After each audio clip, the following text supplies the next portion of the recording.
O RIC Notícias divulga a partir de agora uma pesquisa de intenção de votos para o Senado e o Governo do Estado. O levantamento foi encomendado pelo Grupo RIC em parceria com a FEComércio junto ao Instituto Real Time Big Data. A pesquisa revela detalhes como a preferência de acordo com o sexo, a faixa etária dos eleitores, traçando uma radiografia do eleitorado catarinense. Além disso, a proposta é fazer uma análise detalhada desses números.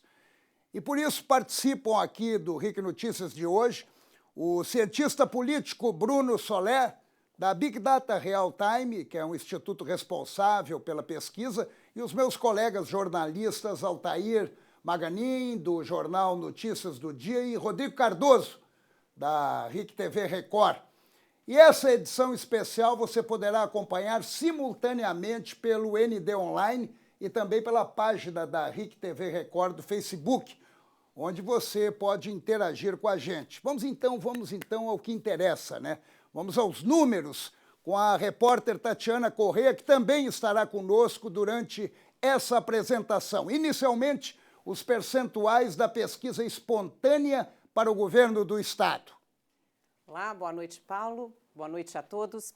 A pesquisa foi realizada entre os dias 1º e 3 de setembro. Ouviu 1.110 entrevistados em 34 municípios de todas as regiões do estado. Está registrada junto ao Tribunal Regional Eleitoral sob o número 04745. A margem de erro é de 3 pontos percentuais, para mais ou para menos. E o nível de confiança da pesquisa é de 95%.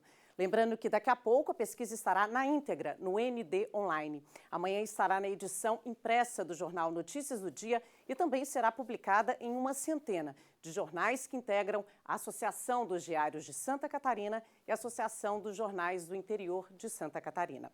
A gente começa com os números da disputa pelo governo do estado. Na pesquisa de voto espontâneo, Mauro Mariani, do MDB, tem 8% das intenções de voto, o mesmo percentual de Gelson Merizio, do PSD. Décio Lima, do PT, aparece com 5%. Comandante Moisés, do PSL, foi citado por 3% dos entrevistados. Votos nulos e brancos somam 12% e 64% se declaram indecisos. Pois é.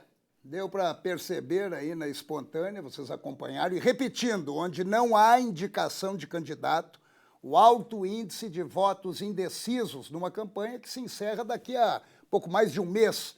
64% não sabem em quem votar. E outro dado que chama a atenção é de que dos 9 candidatos a governador, apenas quatro foram lembrados pelos pesquisados, né? Nessa condição, Décio Lima, Gelson Merizio e Mauro Mariani, eles estão no páreo, né? O que significa 64% do eleitorado não participando desse processo de espontânea? Não sabe nem quem vai votar. Paulo, de fato é um dado interessante. 2/3 do eleitorado, né? Dizendo que não sabe em quem vota para governador do estado. Ainda tem 30 dias, a TV está começando agora, né? Está começando nesse momento a serem divulgadas as candidaturas, as propostas, etc. Mas é um número elevado, que ainda está dentro da média nacional. Tá? Ainda esse número está dentro de uma média nacional. Quando você vai para outros estados, isso se repete. Mas é uma tendência do eleitorado brasileiro de que ainda não está muito acostumado com a eleição. Teve Copa do Mundo, ainda ficou muito pensando acho que na derrota do Brasil e ainda não se ligou. Isso tem muito a ver com a crise também, o desinteresse pela política? Tem. Eu acho que é o descrédito com a política. As pessoas não acreditam. A gente passou de uma fase de desesperança para uma fase de descrédito. Isso é muito preocupante, porque antigamente as pessoas ainda estavam desesperançadas, mas quando você está desesperançado, algum restinho de esperança ainda tem. Mas quando você está desacreditado, quando você não tem nenhuma perspectiva de que a coisa possa melhorar, gera esse tipo de comportamento eleitoral. Realmente, de fato, é um dado bastante assustador no Brasil inteiro isso. Agora, Bruno, essa campanha eleitoral e a programação de horários eleitorais no rádio e na televisão, com um tempo muito reduzido em relação a pleitos anteriores, também pode influenciar nesse alto índice de eleitores indecisos, principalmente na pesquisa espontânea? Não tenha dúvida. A campanha no Brasil é muito tutelada, né? Tudo é tutelado. Você tem um tempo baixíssimo de campanha eleitoral. Em outros países, por exemplo, nos Estados Unidos, você fica 2 anos discutindo uma eleição presidencial. Eu tive conversando recentemente com uma pessoa da República Dominicana. Não é nenhum grande exemplo de democracia no mundo, mas a República Dominicana leva 1 ano e meio de processo eleitoral. O Brasil quer decidir o futuro de 4 anos em 30 dias de campanha. Até para não desgastar muito, né? Eles querem mais se proteger do que discutir assuntos importantes para o país, né? Agora vamos fazer o seguinte, a espontânea a gente já tem mais ou menos uma noção, o importante agora é a gente ver a estimulada. A Tatiana Correia, ela vai nos mostrar a pesquisa estimulada para o governo, onde são apresentados todos os candidatos que foram registrados no TRE. No TRE. Sim, Paulo. Na pesquisa estimulada, os entrevistados escolhem um candidato entre os nomes que são apresentados, no caso, as candidaturas que estão na disputa. Mauro Mariani, do MDB, foi citado por 20% dos entrevistados. Gelson Merizio, do PSD, aparece com 18%. Décio Lima, do PT, com 16%. Comandante Moisés, do PSL, tem 5% das intenções de voto. Ângelo Castro, do PCO, Ingrid Assis, do PSTU e Portanova, da Rede, tem 1% cada. Outros nomes foram citados por 1% dos entrevistados. Nulos e brancos somaram 12% e 25% se declararam indecisos. Os candidatos Camazão, do PSOL, e Jessé Pereira, do Patriota, juntos somaram 1%. Paulo. Obrigado, Tatiana. Olha só, aqui a gente começa a perceber qual o quadro de disputa para o governo do Estado, passando a concentrar em Mauro Mariani, do MDB, Gelson Merizio, do PSD, e Décio Lima, do PT. Depois a gente vai falar sobre isso, Décio Lima está escondendo o PT.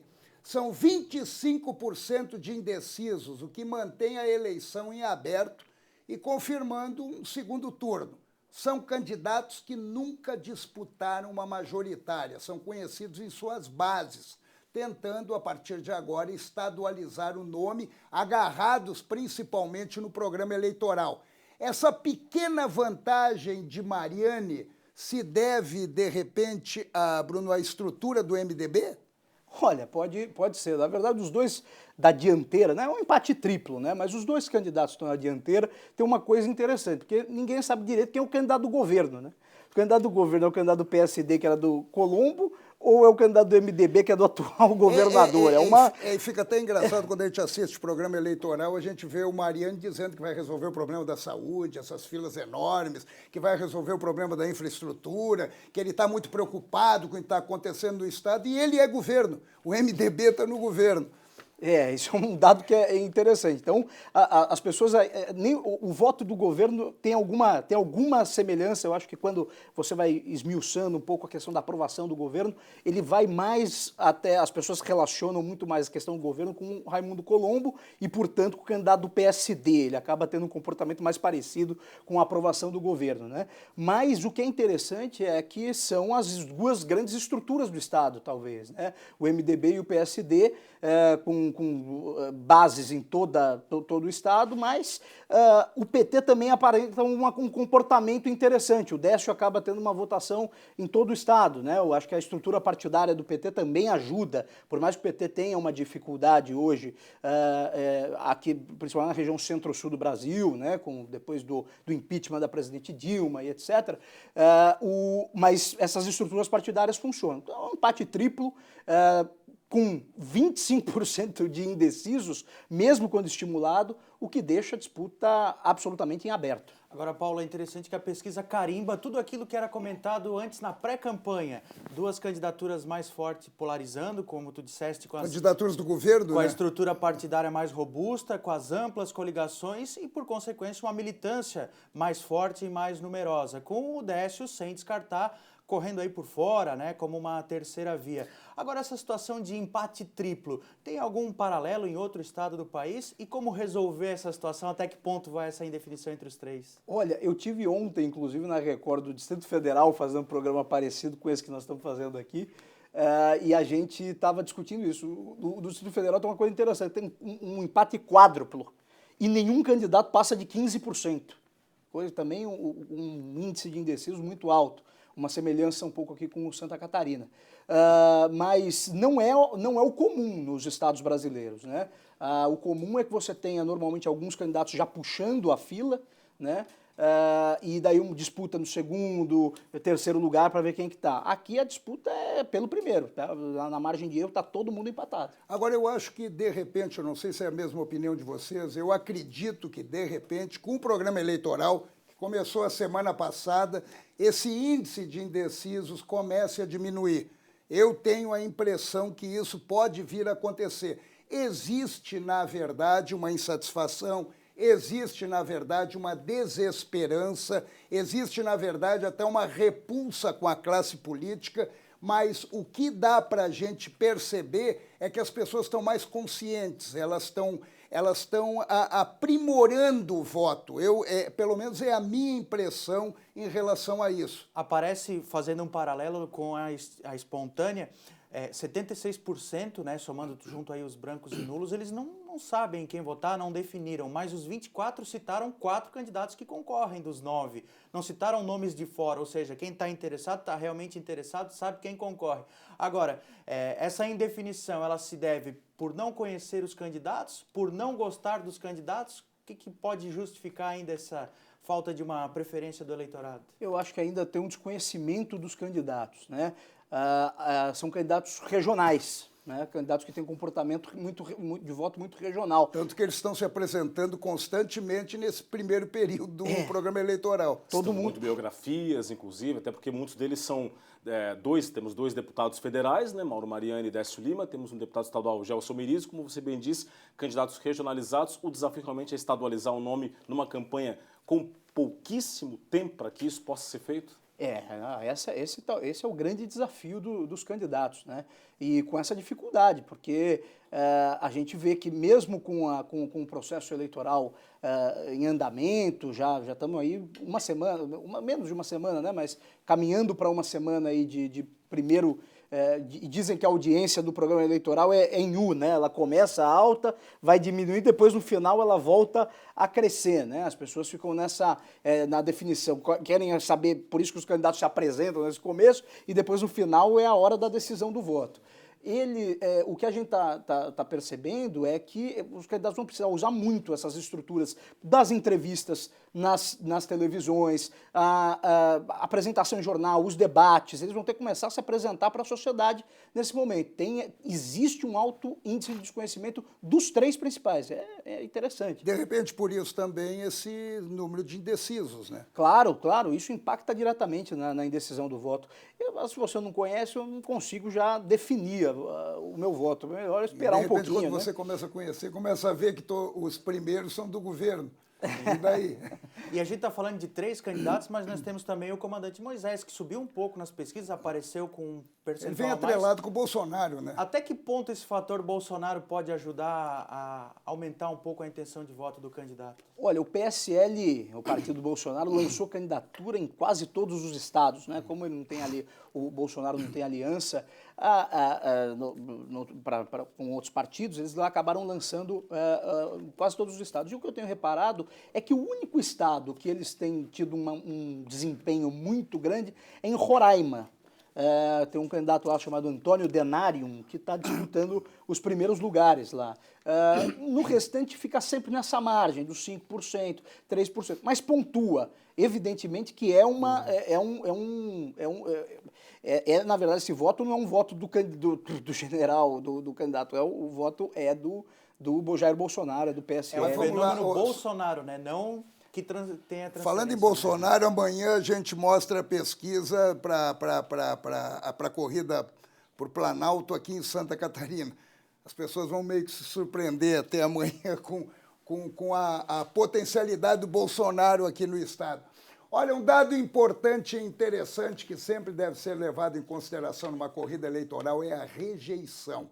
A Tatiana vai mostrar para a gente agora os números da rejeição dos candidatos ao governo do estado. É com você, Tati. Paulo, a pesquisa que revela o índice de rejeição também é estimulada, ou seja, os entrevistados escolhem entre os nomes que estão na disputa. Vamos aos números.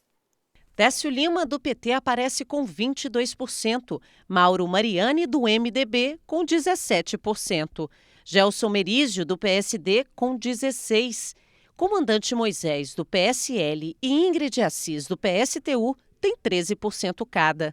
Gessé Pereira, do Patriota, 12%. Porta Nova, da Rede, Ângelo Castro, do PCO e Camazão, do PSOL, tem 10% cada. Pois é, deu para ver, né? Mariani e Merizio estão empatados, mas a rejeição alcança diretamente o candidato Décio Lima. Falando desse tripé, né? Desse tripé que está liderando o processo eleitoral até aqui. Pode ter uma forte relação também, falando em Décio Lima, com o PT, né? Tanto que é visível que o candidato tenta se distanciar da sigla. O programa eleitoral dele não cita em nenhum momento o partido, apenas o número.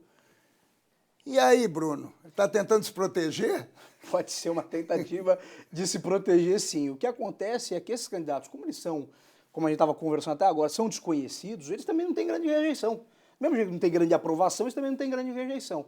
O Décio Lima acaba sendo prejudicado e tendo uma rejeição um pouco mais alta justamente pelo partido. Daí ele esconde Daí o PT. O Décio Décio também fez uma estrelinha pequenininha assim na campanha, né? E nem a cor vermelha tá usando. E aquela estrela da esperança, né, enorme, ficou pequenininha. Né? E os dois candidatos ao Senado já puxam um pouco mais Lula, PT, enfim. Mas até o próprio discurso do Décio deu uma suavizada em relação a esses temas nacionais e ao apoio do Lula. O Décio, que em um determinado momento lá em Curitiba chegou a dizer que a capital de Santa Catarina estaria transferida para Curitiba enquanto Lula estivesse lá. E agora na campanha ele adota um tom totalmente diferente, tentando desassociar um pouco de todas essas polêmicas, também de olho no eleitor mais conservador. Olha que coisa engraçada essa história da estrela, né? Tem uma coisa interessante aí, e como são as particularidades de cada região do Brasil, né? Em Pernambuco, por exemplo, o candidato ligado ao PSDB, ligado à centro-direita, que seria o Armando Monteiro, para tentar se aproximar um pouco do lulismo, botou uma estrela na campanha dele, mesmo não sendo do PT. Lá a estrela vale. Aqui a estrela, é bom esconder a estrela. E vai também, essa rejeição também transita por uma questão envolvendo o eleitorado catarinense não dá, geralmente, nas últimas eleições, grandes percentuais para o Partido dos Trabalhadores. A eleição principal que o PT teve aqui em Santa Catarina foi a eleição de Deli Salvati, em 2002, para o cargo de senadora. E agora ela tenta de novo, inclusive, o Senado. Mas essa rejeição natural ao PT em Santa Catarina, mesmo em eleições presidenciais, com Lula, com Dilma, o partido não teve votações expressivas em Santa Catarina. Isso também influencia numa rejeição ao candidato Décio Lima? Influencia. A gente pegar de São Paulo para baixo, o chamado centro-sul aí do Brasil, o PT tem uma dificuldade muito grande hoje, né? Ou talvez tirando o Rio Grande do Sul, que tem um comportamento mais chamado de swing vote, né? Porque que é o voto que pode mesclar, porque o PT no Rio Grande do Sul tem uma tradição.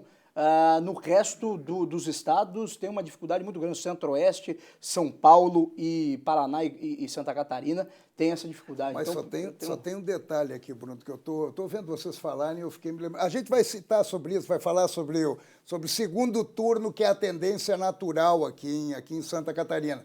O Décio Lima vai virar noiva. Sim. Se ele não chegar, ele acaba todo mundo canalizando nele, para pelo menos fazer um diferencial. Mas isso aí é segundo turno, a gente fala daqui a pouquinho. Nós vamos nos aprofundar um pouco mais na pesquisa e nós vamos entrar no universo do eleitor, que é peça fundamental nesse processo, né? O eleitor que vai escolher. A pesquisa do Grupo RIC, Fé Comércio e Real Time também detalha a preferência de gêneros.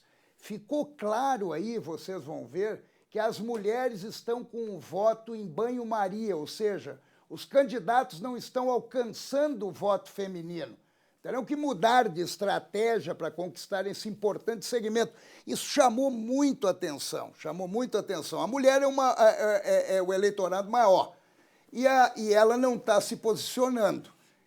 E como é que fica essa situação? Eles não estão conseguindo falar para as mulheres, os candidatos? Olha, existe um comportamento que é nacional de que as mulheres normalmente demoram mais para escolher o voto. O voto da mulher é mais pensado, ele é mais estudado. Até porque a mulher é quem acaba mais utilizando os serviços públicos. Ela que leva o filho na escola, ela que tem o filho na creche, por isso ela acaba pegando mais transporte público, ela que sabe da situação dos centros de saúde, porque normalmente é ela que mais faz exames, a mulher faz muito mais exame que homem no Brasil, esse dado é interessante. Então ela acaba indo... Mas isso aí, de repente, pode favorecer ou prejudicar o candidato do governo? Embora sejam dois os candidatos do governo, mas você falou que o carimbo está mais em Gelson Merizio.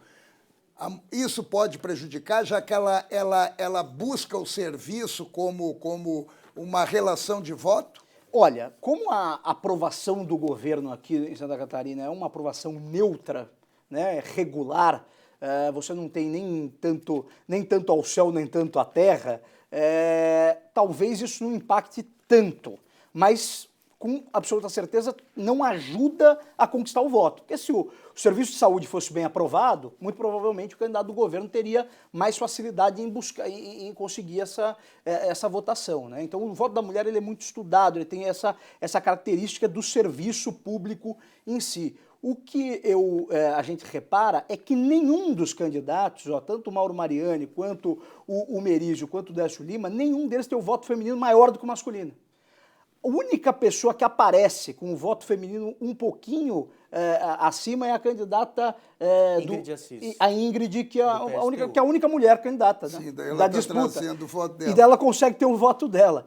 Agora, o que é mais interessante ainda, que tem um comportamento que daí bate muito com a questão do Jair Bolsonaro, né? Quando a gente vê o comandante Moisés, o voto feminino dele é lá embaixo e o voto masculino lá em cima, que é um pouco do comportamento do voto do Jair Bolsonaro. Ali tem um diferencial Tem um diferencial muito grande, né? O Décio Lima já mantém uma regularidade ali. Os outros mantêm uma regularidade com um pouco acima do voto masculino. Ninguém ainda conseguiu penetrar no eleitorado feminino, que hoje está na faixa de 33% das mulheres não estão votando em ninguém nesse momento. Não A sabem mulher votar. sabe o que quer também, né? A mulher sabe exatamente o que quer. Então, três vamos ser candidatos estão com o sinceros, mesmo agora só tem percentual, o seguinte, eles têm que mudar o discurso, eles têm que buscar um discurso... Então, o que é que isso tem a ver, né, esse dado tem a ver com a estratégia até agora desempenhada pelos candidatos para falar para esse público, ou há uma ausência de estratégia, de discurso para esse público feminino, que é a maior parte do eleitorado e que tem anseios muito claros? Rodrigo, eles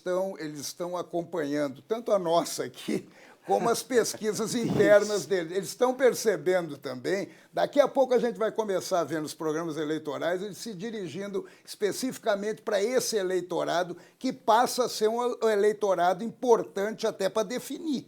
Fundamental.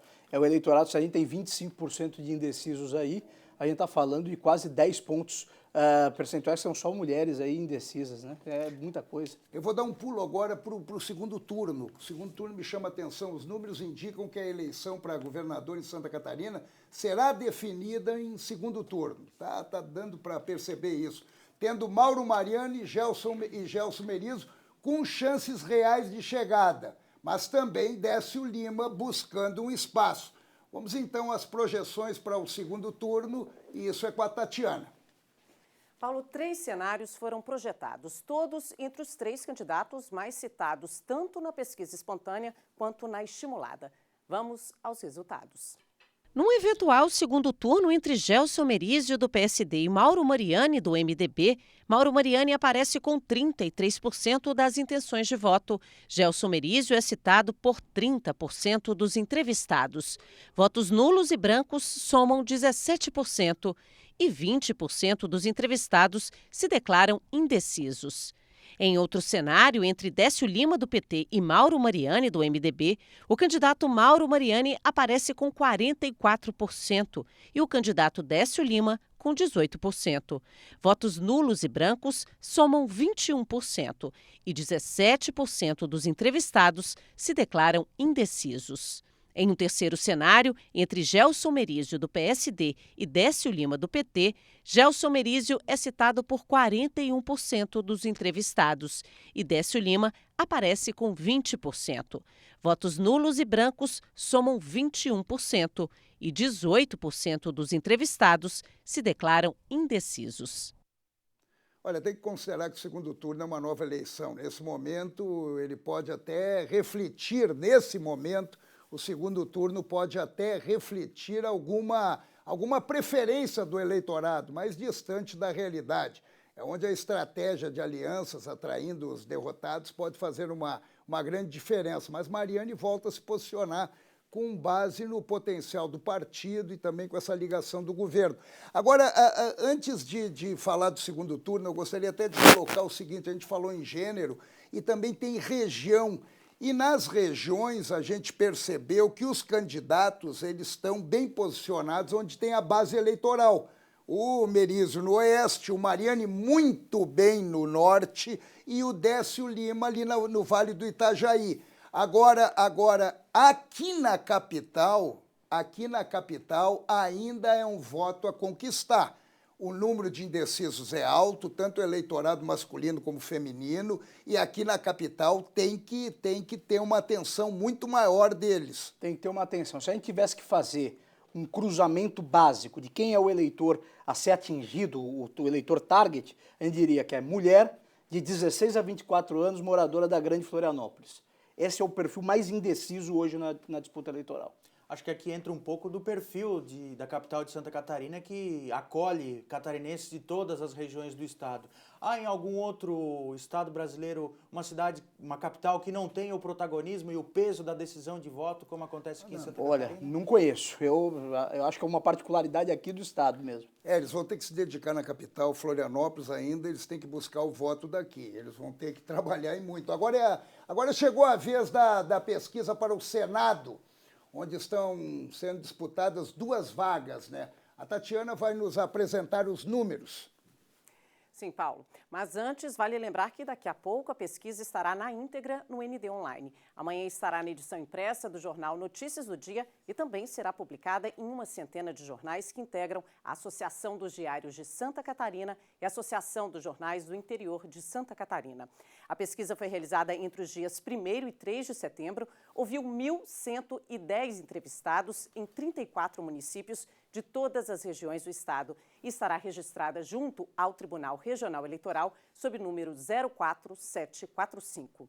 A margem de erro é de 3 pontos percentuais para mais ou para menos. E o nível de confiança da pesquisa é de 95%. Nessa eleição, os catarinenses escolhem 2 novos senadores. Vamos aos números. Na pesquisa estimulada, Esperidião Amin, do PP, aparece com 31% da intenção de votos. Raimundo Colombo, do PSD, vem com 29%. Paulo Bauer, do PSDB, tem 24%. Roberto Salum, do PMN, foi citado por 7% dos entrevistados. Seguido por Ideli Salvati, do PT, e por Jorginho Melo, do PR, que tem 6% cada. Lucas Esmeraldino, do PSL, teve 4%. Os candidatos professor Antônio, do PSOL, Lédio Rosa, do PT, e professor Pedro Cabral, do PSOL, aparecem com 3% cada. 3% dos entrevistados citaram outros nomes. O número de votos nulos e brancos alcançou 10% para a segunda opção de candidato ao Senado e 14% para a primeira opção, já que nessa eleição os eleitores escolhem 2 novos senadores. O número de indecisos ficou em 57%.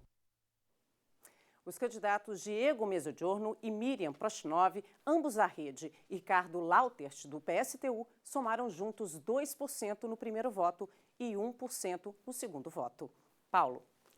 Pois é, estão nessa disputa 2 ex-governadores, um ex-vice-governador e atual senador, né, e uma ex-senadora também está participando dessa eleição, e vocês perceberam que o índice é altíssimo, né? O índice de indecisos, 54%. Pois bem, gente, o tempo é curto para uma análise mais aprofundada, infelizmente. Essa edição especial do RIC Notícias termina por aqui. E a partir de agora, a pesquisa está na íntegra no ND Online. A partir de agora. E amanhã o RIC Notícias vai trazer com exclusividade a pesquisa de intenção de votos dos catarinenses para presidente. Eu já dei uma palhinha aí, né? Uma boa noite, eu quero agradecer aos nossos convidados. Uma boa noite para você que nos acompanhou e um beijo.